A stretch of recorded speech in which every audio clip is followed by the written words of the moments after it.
In the last 72 hours, I've landed 10 clients for my social media marketing agency. Here's how I did it. So having been in the space now for over half a decade, we've really mastered getting clients for our business. So I've got 5 tips for you now on exactly how you can replicate that into your own agency to see more success and land more deals. So tip number 1, master one outreach method and then move on. So what I see all the time is people trying to chase the 2 rabbits and end up catching none of them. What I mean by that is they'll do Facebook ad outreach, they'll do Upwork, they'll do cold emails, they'll do Instagram DMs all at the same time. That is a completely unoptimal way to do it. The best thing you can do is pick and decide on an outreach method. From there, master that outreach method. Optimize until you can predictably get customers. Then, once you've mastered that one outreach method, you can predictably get customers. That's when you want to add in a second one. The big problem I see all the time is you're just starting to get some responses from here, and then rather than put all of your time into that to master it, improve your response rate, improve your book rate, what tends to happen is you split your focus and you have mediocre results on 2 platforms rather than having fantastic results on one. I am a big believer in diversification. It's extremely unsafe, especially at scale, for you to rely solely on one acquisition stream for your business. I have a friend who runs a really successful e-commerce business, and a couple of years ago, that whole business was making a couple of million per year in revenue purely from Amazon. They come into the office one day and Amazon deranks them. They go from 2 million a year to a few $100,000 per year in revenue, but they still have all that fixed cost expense and a life to live. So as you can imagine, when you rely solely on one traffic source,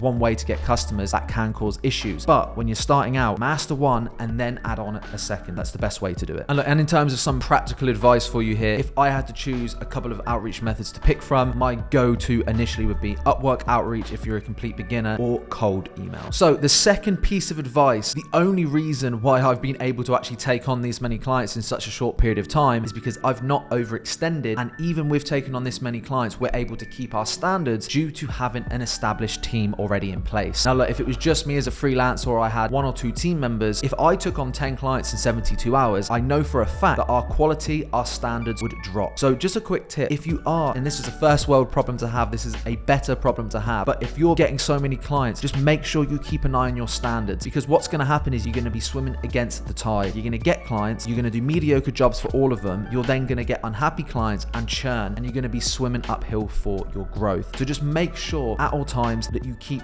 your capacity in mind, you keep your standards in mind when bringing on new customers. First thing you can do for this is make sure you've got media buyers, team members in place, and then backup people in place. At all times at our company, we've got job posts out on Indeed. We might not be ready to hire right this second, but when we are ready, we've got a list of CVs, we've got good people we can follow up with, and at any point we can tap in to new hires. Even if you're an online-based business, you should be doing this. You should be having posts out on Upwork, even if you've got a media buyer in place. We actually offer a white label service to other agencies, so if you're interested, we can actually be that fulfillment leg for you, and we kind of cover all of that. But quite interestingly, one of our agencies this week has had an issue where they've got another media buyer that they're using for a handful of clients, and they just disappeared. They just stopped responding to clients, stopped managing the ads, and this agency, this client of ours, they've got 5 accounts, 5 potential clients that could be out the door. Thankfully, they came to us and they said, look, we need to bring the accounts to you. If they didn't have any backup or any solution, they could be screwed. They could have just lost the 5 clients. So not even from a growth and standards perspective, even from a safety net perspective, just make sure that you've always got backup team members, cover in place. You know, people fall sick, people get ill, people can't make it to work for any reason, people have holiday, and you just need cover for that. So just make sure you keep your standards high, and when you are bringing on all your clients and you find success, don't overextend it. If you can only manage taking on 2 clients per week, take on the 2, set the expectations with the rest of your pipeline, push it back to the following week, and by doing that, you're going to keep your retention better and scale faster. So the third reason we've been able to do this is because we know our stats. I know our outreach stats inside out for every single outreach method that we use, for every day of the week, for every month of the year, for every year of the decade. We know every single stat within our agency, from outreach to response rate to book rate to show up rate to close rate. We have every single stat documented. Why is this important? Well, first of all, it allows us to predict and have predictability in our client acquisition. So just think about this for a second, right? And this is where you can really aggressively scale. If you track all the outreach you do, all the responses you get, all the meetings you book, and you build the stats into that. You track all of those percentages. And after a couple of months, you've got a decent amount of data, and you know you get a 10% response rate, a 30% book rate, 75% show up rate, and then a 35% close rate, okay? Let's say you know those numbers. You can then predictably say, okay, if I stay consistent with those numbers, I know if I do 125 outreach, I'm gonna land a client, for example. Now, what you can then do is you can think, right, how many clients do I want to land per week? Or how many clients do I want to land per month? How many, based off the last point, can I actually manage whilst keeping standards there? Then you can put a plan of action in place in terms of actually doing outreach and scaling. If you know a client landed 125 outreach on average, and you know your capacity to keep the standards there is going to be 2 clients per week, well, you know if you do 250 outreach per week, you're likely going to land 2 clients. So then you just reverse engineer that, right? Okay, so we work 5 days a week, so 250 divided by 5 is 50. So I need to hit 50 outreach every single day in my business to predictably acquire 2 customers per week, and I know if I do that, I can scale by X amount by the end of the year. We know our stats, so we can actually predict. We can ramp up during our quieter times, we can ramp down during our busier times, and that way we keep the standards there, but we can predictably grow, we can forecast hiring better, and all of this stuff. So make sure you know your stats. It's extremely important. Side tip on this as well, if you know all of your stats, you can see areas for improvement. If you're on like a 5% response rate, at a bare minimum, you should really be at 10%, right? So if you know you're at 5% response rate, you can look to problem solve in that area. By having all of your stats, you can say, right, it's clearly something wrong with my outreach. Maybe it's my approach, maybe it's the method I'm using, maybe my emails are going into spam, maybe my offer isn't good enough, maybe my subject lines aren't good enough, maybe my cover letter isn't strong enough, my profile, whatever, right? But you can identify those problems and then seek to solve them, and then actually improve the amount of clients that you get per outreach. So the fourth thing, extremely important, very similar to the last one, know your cost per stat. So I just said then, know your stats. You now need to know your cost per stat. Well, what do I mean by that? Let's say you're doing Upwork outreach and you spend money on connects. Let's say you're running paid ads. Let's say you're paying an email scraper to scrape email. Let's say you're paying somebody to do the icebreaker lines for you and manage that email campaign, okay? You need to know whatever that outreach cost is. You need to divide that obviously by the outreach you do, the meetings you book, the clients that you actually close, and then you know your cost per stat. So for example, let's say you've spent $1,000 last month. From that $1,000, you did 1,000 outreach. From that 1,000 outreach, you know you got 100 replies. So now you spent $1,000 for 100 replies. Simple maths, your cost per reply is $10. Let's say you then go on and you get 1 in 3 of your replies end up booking in a meeting. Again, you see how many meetings you get at the end of the month, divide that by the $1,000 investment, and then you've got your cost per meeting, and then the same of your cost per close. Now, this is where you can really be smart with where you invest your money, because so many people, and I see this, I work with a lot of beginner and more advanced agency owners, and one thing that I think holds so many people back is the willingness to invest in the growth and the marketing and the sales aspect of their business. It's really important you know your cost. Spending a few £100 a month or a few £1,000 a month might seem ridiculous, okay? But if you actually look on the surface, if you know that you're getting $10 replies, you're getting $50 meetings, and you're getting $200 closes, but your average retainer is £1,000 per month, and your average retention is 6 months, 12 months, you'll know your client's worth 6 to 12 grand to you, and you're closing clients at $200.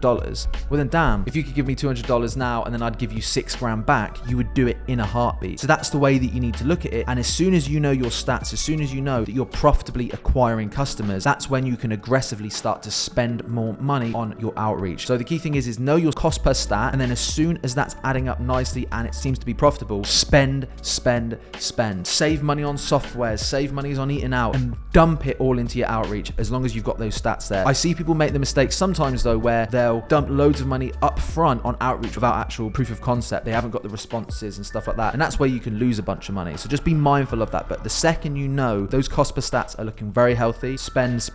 Cut cloth elsewhere, spend the money on your outreach, and I promise you'll scale majorly aggressively. So the fifth and final thing that's really helped us close 10 clients in 72 hours has actually been the fact that we've built an amazing portfolio of results over the last half decade. We get so many internal, not just referrals, but we get people come internally to us, internal invites from platforms like Upwork or LinkedIn. And the reason that we get this is just because our results speak for themselves. It's one thing for you to be able to go to somebody and tell them how good you are. It's another thing for the results to do that for you, right? Or a customer to do that for you. On our website, on, every single job application on Upwork, we showcase all of our results. We've generated millions and millions of dollars in revenue for our clients over the last few years with ads, some super high ROAS. We've worked for some super impressive companies. We've worked with ad spends up to $1 million a month on some accounts. We've really done some impressive things over the last few years. And it's important to showcase that to your clients, because that's going to build extreme levels of authority for you. And again, that's going to do 90% of the legwork for you when it comes to actually closing the deals and even getting the responses. If you're speaking to a client and you can show them a brand just like theirs that you took from 1 million to 5 million in 12 months or 2 years, you've just got to put yourself in their position. If they're in the same industry, the same niche, and maybe in a similar financial position currently, and they've seen what you've been able to do, they're going to want a piece of that. So it's just going to make your job so much easier. So just be mindful as you're working and landing clients, make sure you start to build a really solid portfolio of yourself. Don't be afraid to ask clients for video testimonials, for written testimonials. Get screenshots in the account very, very regularly. Showcase that into a lovely PDF and you'll be absolutely flying when it comes to getting responses and landing deals. Now look, on the note of that, we actually do have case studies for sale. You do have to become a white label agency partner for us just for ethical reasons. But if you're interested, if you don't have any case studies to showcase it or any results, check out the case study information in the description down below. You'll also have all the information to our white label service and our training programs as well to help you grow a successful agency. But if you take action on this video, there's no doubt you're going to be booking more meetings. It's a really good video to watch is this one here. I go through my exact recommendations step by step on the sales structure that will help you close hundreds of thousands of dollars worth of deals. So check this out and be sure to subscribe over here.